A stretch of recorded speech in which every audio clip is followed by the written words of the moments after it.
I want to make a racing game. More specifically, a co-op party racing game.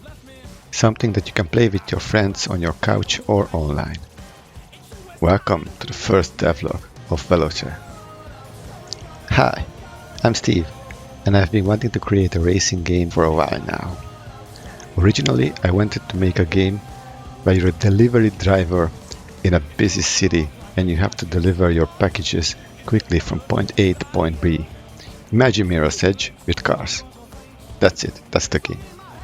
But now, I'm working on something a bit different, and the goal of Veloce is to create a fun game that's easy to pick up but hard to master, and all of this is made in Godot.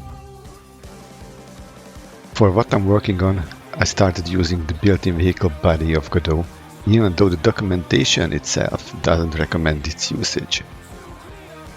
But for real, I don't want to make the next sim racing game. I want to make an arcade racer, at best a simcade game. And for that, the built-in vehicle body was perfect. Before I got to this conclusion, I went through a lot of possibilities. Kinematic body-based super simple car, bar-based more drifty car. I even tried to make my own car with my custom suspension, but that didn't go far or well. There was also a lot of math involved. And I mean, a lot. So onto the built-in vehicle body I went, but as everything that didn't start out so nicely. No matter what I tweaked, the car still bounced on the suspension. The issue appeared because I had too big of a ground level with a super simple collision.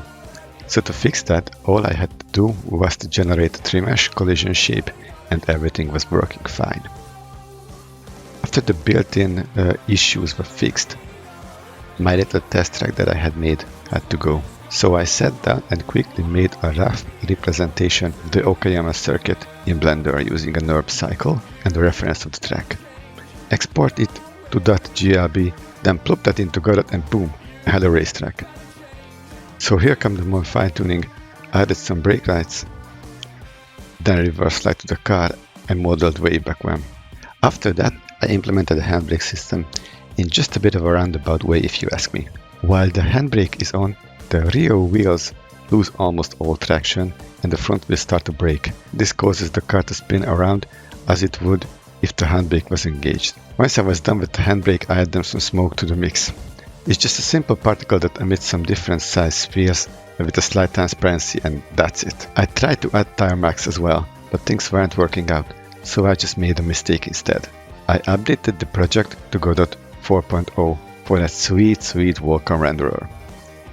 But turns out, if you're gonna do something like that, create a backup of the project first, because now I can't revert it back to 3.x. So I had to rebuild the whole project from scratch. So yeah, that was as fun as it sounds, but at least the code is also in a much better structure, and I also had some funny moments.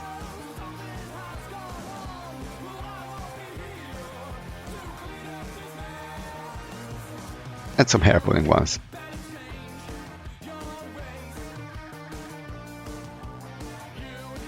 I want to close this devlog with this live session. Use source control. See you next time.